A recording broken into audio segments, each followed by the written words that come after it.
നമുക്ക് ഈ മുത്താറി നല്ല വൃത്തിയായി കഴുകിയെടുക്കാം. ഇതിലുള്ള കല്ലുകൾ അരിച്ച് മാറ്റി വെയിലത്തുണക്കി മില്ലിലാണ് പൊടിപ്പിക്കുന്നത്. മില്ലിൽ പൊടിച്ച പൊടി ജസ്റ്റ് ഞാൻ വറുത്തെടുക്കുന്നുണ്ട്. അങ്ങനെ വറുക്കുന്നത് കൊണ്ട് ഇതുകൊണ്ടുള്ള ഫുഡിന് ടേസ്റ്റ് കൂടുകയും ചെയ്യും.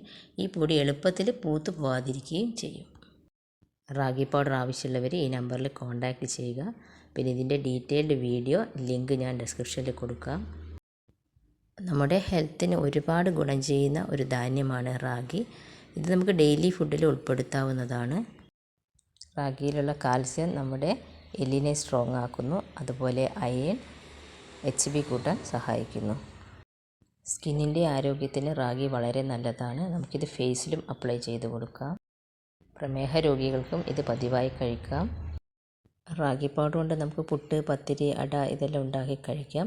അല്ലാതെ ഇത് അരിപ്പൊടിയായിട്ട് മിക്സ് ചെയ്ത് അങ്ങനെയും കഴിക്കാം.